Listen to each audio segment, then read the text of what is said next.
এই নির্বাচন সরকার বদলের নির্বাচন না, এই নির্বাচন ঠিক করবে দেশের মালিককে।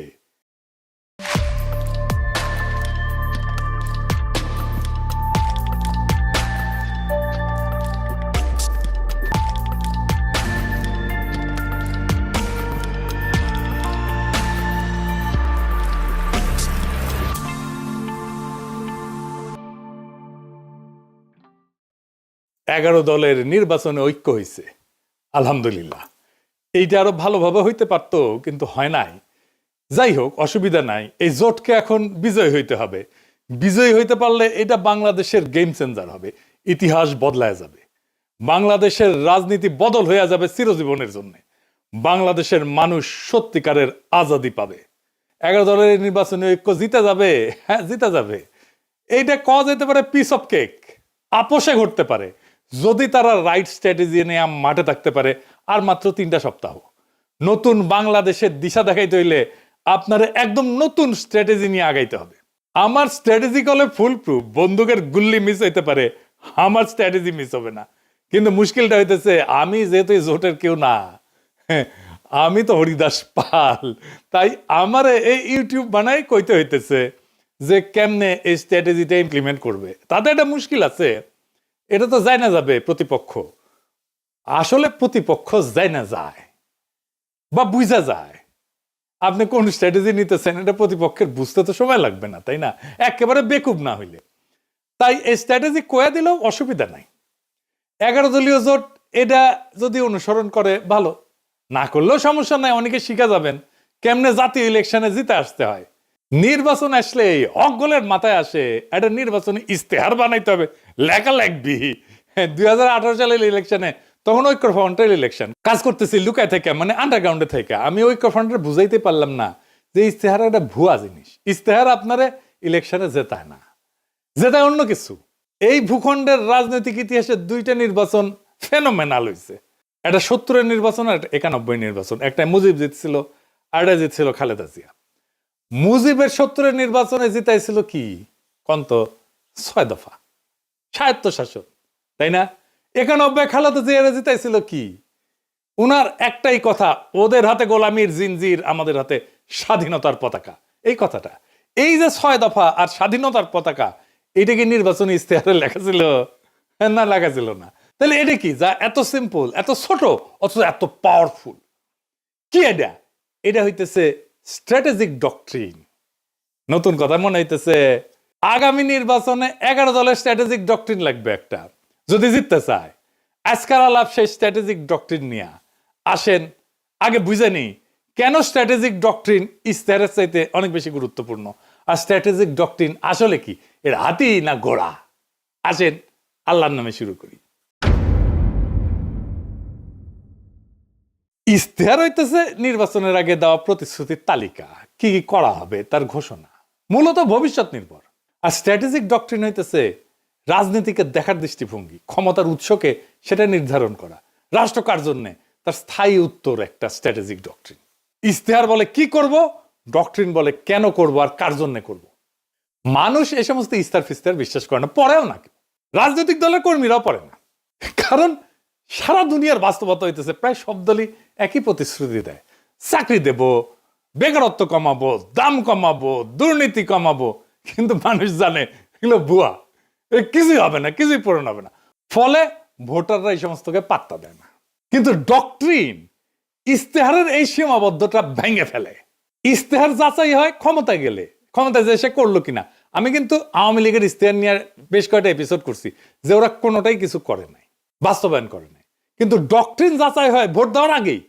ডক্ট্রিন মানুষকে প্রশ্ন করায়, আমি কি এই ডক্ট্রিনের মধ্যে নিজেকে দেখতে পাই? এই দল আসলে আমাকে কি মনে করে? মানুষ ইস্তেহার বিশ্বাস না করলেও ডক্ট্রিনকে চিনতে পারে।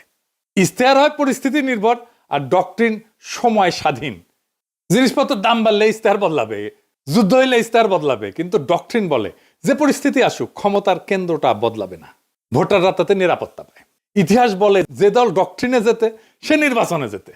নির্বাচনের মাঠে ডক্ট্রিন কি করে? 1 নাম্বার, ভোটকে একটা ডিল থেকে ঘোষণা বানায় দেয়। ইস্তেহার, আমি ভোট দিচ্ছি কারণ তুমি দিবা আমারে, তাই তো? আর ডক্ট্রিন বলে আমি ভোট দিচ্ছি কারণ আমি জানি ও আমি কে তার কাছে। 2 নাম্বার, প্রতিপক্ষের কথা কেউ নিজের করে নেয়। তার প্রতিপক্ষ যত কথা বলবে আমাদের ফ্রেমে বলবে, এটাই ডক্ট্রিন ঠিক করে। এটা আমরা আগে পরে আরো বিস্তারিত বলবো।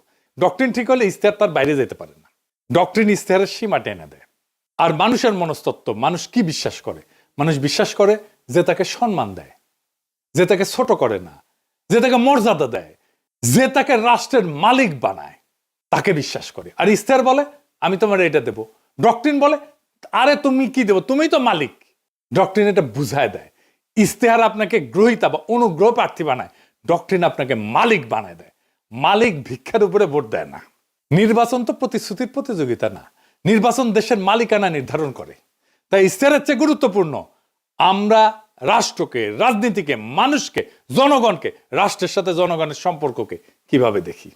নির্বাচনে মানুষ প্রতিশ্রুতিতে ভোট দেয় না, এটা বুঝতে হবে বাংলাদেশের পলিটিশিয়ানদেরকে। নিজের অবস্থানকে যে বুঝাই দিতে পারে তারে ভোট দেয়। আর যেই দল মানুষকে তার অবস্থান বুঝায় দেয় সেই দল ইশতেহার ছাড়াই জয়ী হইতে পারে। ইশতেহার ভুয়া জিনিস, ডক্ট্রিন আসল জিনিস। তাইলে 11 দলীয় জোটের বিজয়ের লক্ষ্যে স্ট্র্যাটেজিক ডক্ট্রিন কি হইতে পারে? আগে দেখে নেই বিএনপির স্ট্র্যাটেজিক ডক্ট্রিন কি এই নির্বাচনে, বলতে পারবেন? এটা জানা দরকার, কারণ এই বিএনপি স্ট্র্যাটেজিক ডক্ট্রিনকে হারাইতে হবে। কি সেটা? সেটা হইতেছে সবার আগে বাংলাদেশ। আমার আগে আমরা, আমাদের আগে দেশ, সবার আগে বাংলাদেশ।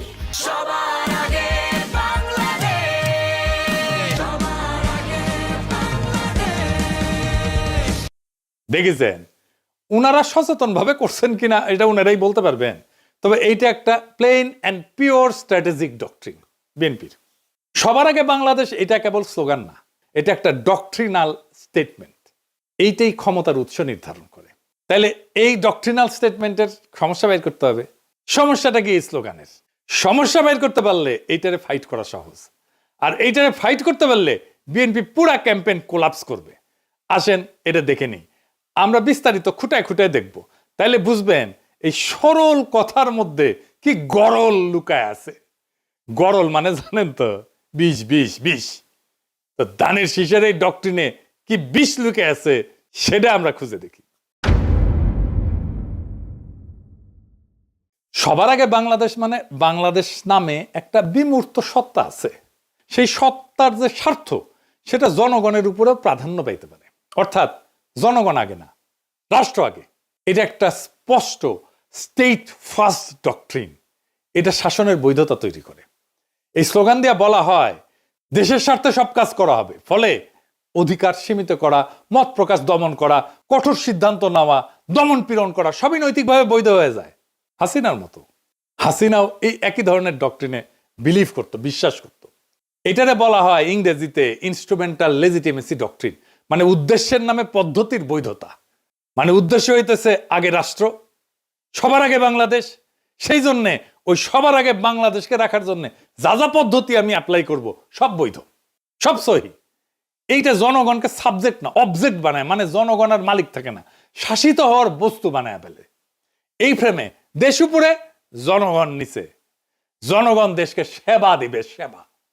জনগণ এখানে রাষ্ট্রের মালিক না, রাষ্ট্রের উপকরণ।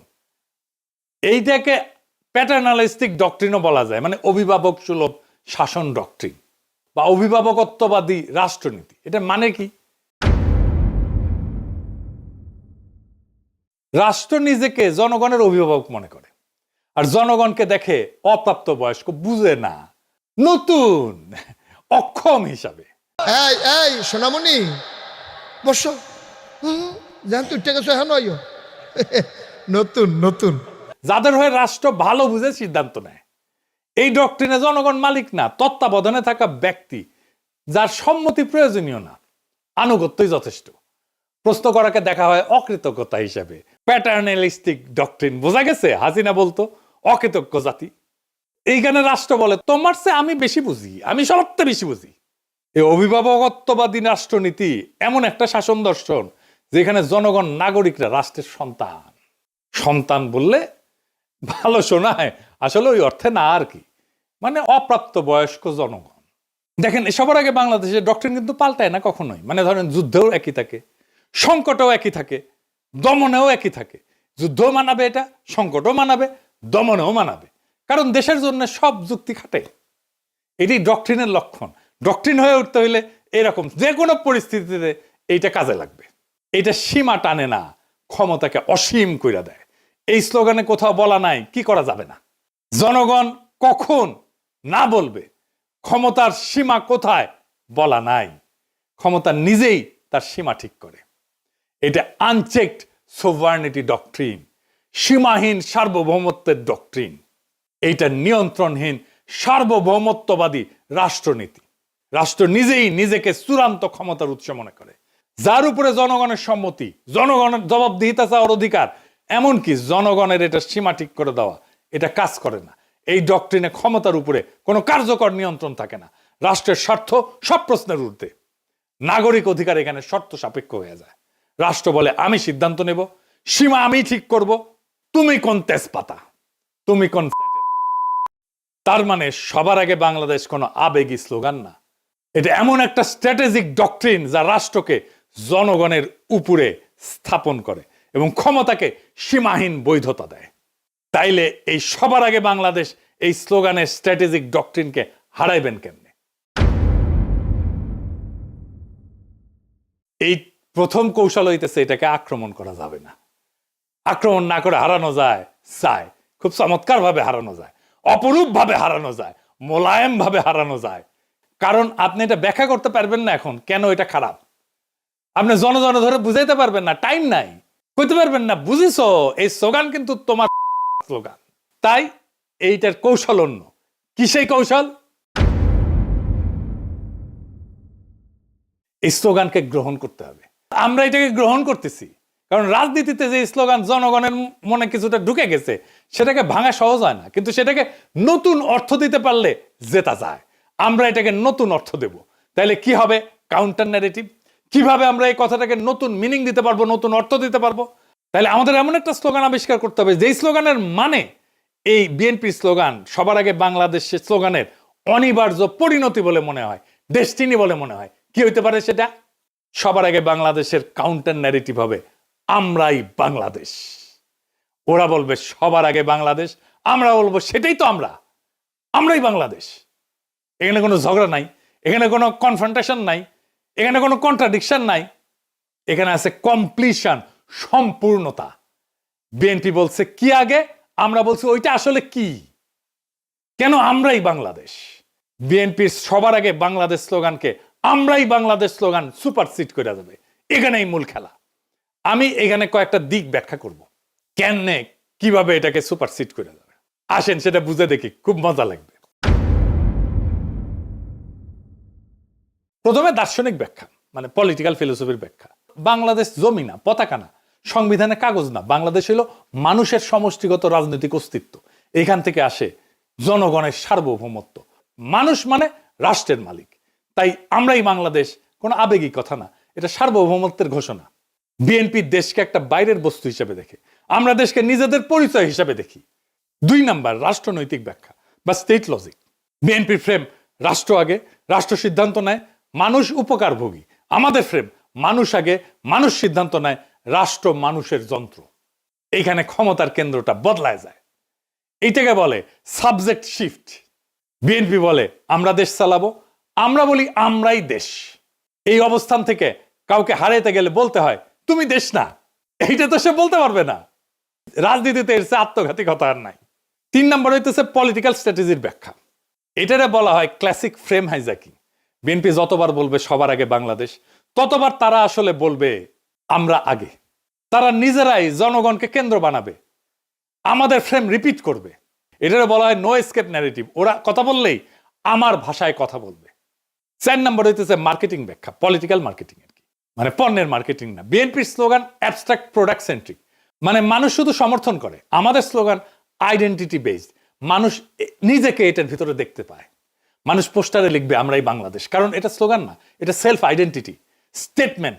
মানুষ যেটা নিজের পরিচয় মনে করে ওইটার সাথে বিশ্বাসঘাতকতা করে না। বোঝা গেছে? খুব সিম্পল 2টা শব্দ, বিধ্বংসী। আপনাদের মনে আছে আওয়ামী লীগের জয় বাংলা স্লোগানটারে ক্যাপচার কইরা ধ্বংস করে দিছিলাম, আগে ক্যাপচার করছি তারপরে ধ্বংস করে দিছি, ডেস্ট্রয় করে দিছি। বেশি দিন আগের কথা না, মনে আছে না যেই স্লোগান তাদেরকে উদ্দীপ্ত করার কথা, সেই স্লোগানটাকে আগে ক্যাপচার কইরা ধ্বংস করে দিছিলাম একেবারে পুরাপুরি। এই টেকনিকে এবার আসেন ইলেকশন জার্নির আর্ক, সেটা আবার কি? এটা আসলে কি? নয়া নয়া জিনিস করছেন দাদা, কঠিন মনে হচ্ছে, আরে কঠিন না, সেল চালাইয়া বুঝে যাবেন। আসেন সেল চালাইয়া বুঝে নিই।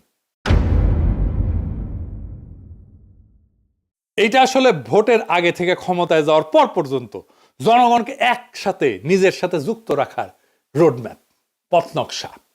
এখানে ভোট শুধু একটা ঘটনা, পুরো গল্প না, ঠিক আছে? বর্তমান বাংলাদেশের বাস্তবতাটা কি? এটা কি জন অসন্তোষ এটা দিয়ে শুরু হয়? তা না, শুরু হয়েছে একটা হতাশা দিয়ে, গভীর হতাশা দিয়ে, একটা ভ্রম দিয়ে, একটা ভুল দিয়া। সব বদলাইছে মনে হয়, কিন্তু আসলে কিছু বদলায়নি। আগের বন্দোবস্ত, আগের রাষ্ট্রযন্ত্র, আগের ক্ষমতার ভাষা, আগের নিয়ন্ত্রণ সব ঠিক আছে, শুধু মুখ বদলাইছে, দল বদলাইছে। মানুষ স্পষ্ট দেখতেছে বিএনপি ধীরে ধীরে আওয়ামী লীগের আগের জায়গাগুলো নিচ্ছে, কাঠামো ভাঙতেছে না, দখল বদলাচ্ছে। সবচেয়ে গুরুত্বপূর্ণ বাস্তবতা হইতেছে তারেক রহমান তো নির্বাচিত প্রাইম মিনিস্টার না, কিন্তু তিনি ডিফ্যাক্টো দেশের প্রধান সিদ্ধান্ত কেন্দ্র। এখানে মানুষ বুঝে যায় সমস্যা ব্যক্তি না, সমস্যা হচ্ছে একই রাষ্ট্র একইভাবে চলে।